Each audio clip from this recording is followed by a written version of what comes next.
Think about trades, you're thinking about needed services and then wanted Right. services. Landscaping is like a wanted service almost. Mhm. And that's kind of how we have to deal with bidding, how we have to deal with employees is, a plumber can come in and, they could make $100,000 as an employee. Mhm. They get their license, they're a licensed plumber. They can probably find a job to make $100,000 a year.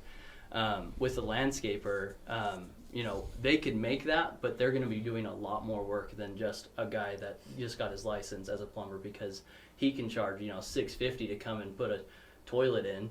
And, if we send somebody a $650 bill, it's like, whoa, I could have done that myself. You're like, well, Right. And so, landscaping is a unique industry in that way. It's more of a wanted thing. So we have to be careful with how we bid and how we charge, because most everything, well, not most everything, but there's a lot that a homeowner can do by themselves. Yeah. And and that's what I was going to say, as far as like the bidding goes, you're not only are you probably competing with other landscapers, you're also competing with, well, I just won't do it now, because it's almost like a luxury item instead of a necessity. Because I have a brand new house and my whole front yard is not landscaped just because we haven't done it. You just treat it as it's not complete until the house, because it really isn't. My house doesn't. I have a nice house. It would be a lot nicer if we had a nice front yard or something. And then I don't ever do it, or it takes me forever to do it. But anyways, we're like, we'll put some work into ourselves and then rent this one out.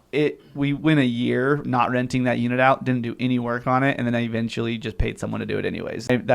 I see your point of. That's the majority of your clients is, they probably could do it, don't want to mess with it. But there's also, like, if you want it done right, you kind of have a time limit, and having a crew come in and do it is just, it's just ideal. That would have taken him all year to do. Yeah. Well, a lot of it's having the right tools and the right equipment. And that's one thing where I probably could do this, but I don't want to go spend the money on the tools that I need to do it. Also, when you're doing a job by yourself compared to even if you just have two people, the amount of work you're able to get done when there's more than one person is awesome. So when you have a crew, obviously you knock things out super quick. Thinking about like all the work that went into my landscaping, easily, if I tried to do it myself, it would have taken me a year and a half, and took you guys like 3 or 4 days.